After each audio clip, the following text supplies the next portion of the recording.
आकाश चिड़िया बादलों को चीरता हुआ आसमानों की बुलंदियों को छूता हुआ आगे बढ़ रहा था। सब पक्षी इसकी परवाज से खुश होकर दाद देने पर मजबूर थे और सोचते थे कि आकाश इतनी बुलंदियों पर कैसे पहुंच जाता है, जबकि थोड़ा सा ऊपर जाने से हमारा तो सांस फूल जाता है और हम घबरा कर नीचे गिर जाते हैं। इन पक्षियों में कालू कौवा और उल्लू भी शामिल थे, जो आकाश चिड़िया की परवाज से बहुत जलते थे। जिसको देखो सब आकाश के गुण गा रहा है और हमारी तरफ तो कोई देखता भी नहीं। हाँ, ऐसा ही है, ये सारे पक्षी आकाश के तरानों में मसरूफ हैं, हमें तो कुछ समझते ही नहीं। उल्लू और कालू कौवा आकाश चिड़िया की शोहरत से बहुत जलने लगे थे, क्योंकि हर कोई कहता था कि आकाश चिड़िया जैसी कोई भी पक्षी परवाज नहीं कर सकता और वो सुंदरता में भी अपनी मिसाल आप है। सभी इस पर फिदा थे।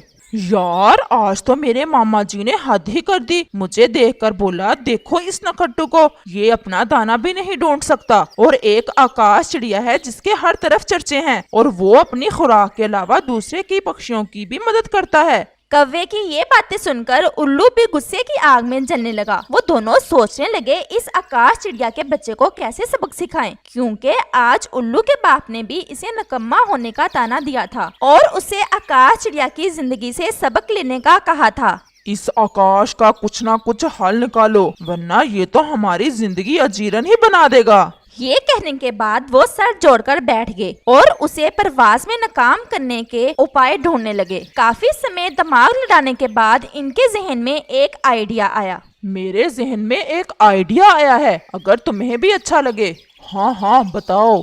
भाई, इसके घर में जाकर देखते हैं ये क्या खाता है, इसके बाद ही इसका कोई हल निकालेंगे। ठीक कहते हो तुम, इसकी खुराक देखनी चाहिए कि आखिर ये क्या खाता है जो इतनी परवाज करने की ताकत रखता है। ये सोचकर वो आकाश चिड़िया के घर की जानिब चले जाते हैं। शाम हो रही थी, इतने में आकाश चिड़िया भी घर वापस आ गया था। उन्होंने जब छुपकर देखा तो इसकी पत्नी रानो चिड़िया इसके मुंह में गंदम का दाना डाल रही थी और वो खुशगपियां भी लगा रही थी। ये सब कुछ देखकर वो हैरान भी हुए और सोचने लगे कि खुराक तो ये भी हमारी ही तरह की खाता है, मगर हमें ये ताकत क्यों नहीं। ये सोचते हुए वो वापस आ गए। तुमने देख लिया इसकी खुराक को, कुछ समझ में आया कि नहीं? नहीं यार, मेरी तो कुछ समझ में नहीं आया। तुम्हें शायद कोई बात समझ में आ गई हो। हाँ, मैं तुम्हें बताता हूँ। इसकी पत्नी बहुत खिदमतगार है और अच्छी आदतों वाली है। इसके घर में शांति है, जिसकी वजह से वो परवाज करने में इसे हिम्मत देती है और वो आसमानों की बुलंदियों में पहुँच जाता है। हमें इसके घर की शांति किसी न किसी तरीके से तबाह करनी होगी और ये खुद ब खुद ही मर जाएगा। वो गहरी सोच में डूब गए। मेरे जहन में एक बहुत ही अच्छा आइडिया आया है, अगर तुम्हें भी पसंद आए तो। उल्लू ने सारी बात कौवे को कान में समझा दी और वो नीलो फाख्ता के घर पहुंच गए, जो बड़ी लालची और मक्कार थी।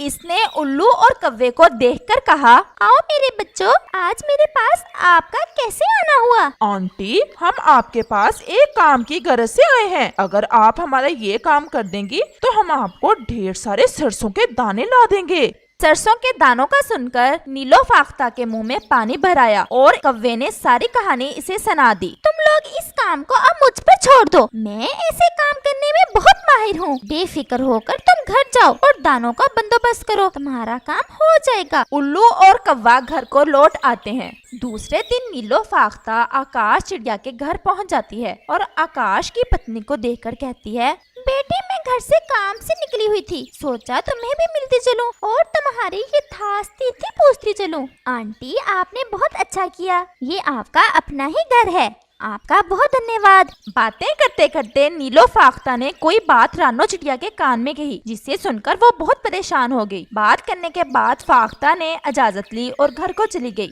शाम को जब आकाश चिड़िया घर वापस आया तो रानो चिड़िया ने इस पर कोई तवज्जो ना दी और आकाश सोचने लगा कि शायद इसकी तबीयत खराब हो। इसने खुद ही दाना खा लिया।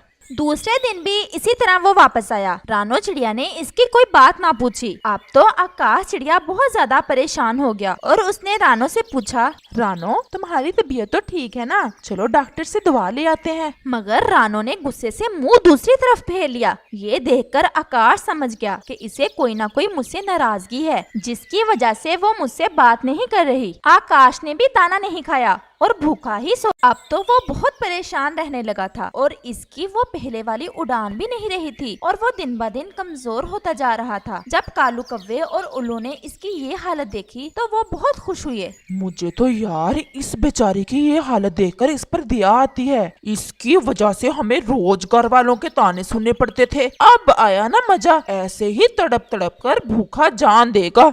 इधर रानो चिड़िया बेचारी भी बहुत परेशान थी कि आखिर आकाश ने उसे धोखा क्यों दिया। एक दिन जब वो शाम को घर लौटा तो रानो चिड़िया ने कहा, मुझे तुम्हारे इन ड्रामों की कोई जरूरत नहीं है। इस पारो के पास जाकर ही रहा करो और उसे ही ये दाना भी दिया करो। मैं अपने लिए दाना खुद ले आया करूंगी। आकाश चिड़िया रानो चिड़िया की बातें सुनकर बहुत हैरान हुआ कि ये क्या कह रही है। रानो, ये तुम कैसी बातें कर रही हो? भला मैं तुम्हारे होते हुए किसी दूसरे की जानब क्यों देखूंगा? मुझे सब पता चल चुका है कि तुम इसके साथ गप्पे भी लगाते हो और इकट्ठे दाना भी खाते हो।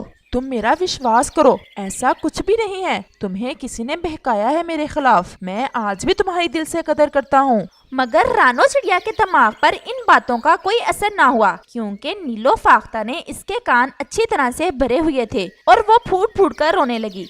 दूसरी जानब नीलो फाख्ता के पास भोजन की किल्लत होने लगी तो इसने सोचा क्यों ना उल्लू और कौवे से अपनी वेतन ले आऊं और वो उनके पास पहुंच गई।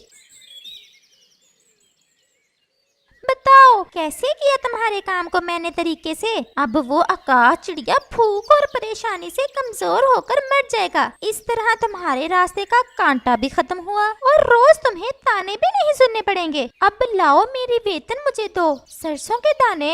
ये सुनकर कौवा और उल्लू मुस्कुराए क्योंकि वो दोनों तो पल्ले दर्जे के निकम्मे थे। उनके पास दाना कहाँ था और वो मुस्कुराते हुए बोले, आंटी, अब तो सरसों का मौसम नहीं है, मौसम आने पर देंगे। ये बात नीलो को बहुत बुरी लगी। तुमने मुझसे कहा था कि हमारे पास सरसों के दाने पड़े हैं जो तुम्हें दे देंगे। और वो दोनों फिर मुस्कुराए। फाख्ता समझ गई कि इनसे मुझे कुछ नहीं मिलने वाला और वो गुस्से में आकाश के घर चली गई और सारी हकीकत रानो चिड़िया को बता दी। बेटा, मैंने लालच में आकर कौवे और उल्लू के कहने पर तुम्हारी हंसती बसती जिंदगी में आग लगा दी। बेटा, मैंने आप लोगों से ज्यादती की है। अगर हो सके तो मुझे माफ कर देना, वरना जो सजा चाहो मुझे दे सकती हो। नहीं आंटी, जो सुबह का भूला शाम को घर लौट आए उसे भूला नहीं कहते। हमने आपको माफ किया। शाम को जब आकाश चिड़िया घर को लौटा तो रानो चिड़िया उसका इंतजार बड़ी बेसब्री से कर रही थी। जैसे ही उसे देखा वो रोने लगी। आप मुझे माफ कर दें, मुझसे बहुत बड़ी भूल हो गई। मुझे पहले पहचान कर लेनी चाहिए थी। मैंने आपको बहुत दुख दिया। और रोते हुए उसने सारी बात आकाश चिड़िया को सुना दी। ये सुनकर आकाश चिड़िया कौवे और उल्लू पर बहुत निराश हुआ। इनको इसकी सजा जरूर मिलेगी। अगली सुबह आकाश चिड़िया ने कौवे, उल्लू और बाकी सब पक्षियों को इकट्ठा किया और सारी बात इनको बता दी। ये बात सुनने के बाद सब पक्षियों ने कौवे और उल्लू को चूंचे मार मार कर जंगल से निकाल दिया और आकाश और रानो की जिंदगी में खुशियाँ दोबारा फिर से लौट आई। अब आकाश पहले से भी ज्यादा उड़ान भरने लगा। प्यारे दोस्तों, इस कहानी से हमें ये सीख मिलती है कि हसद का अंजाम हमेशा बुरा ही होता है।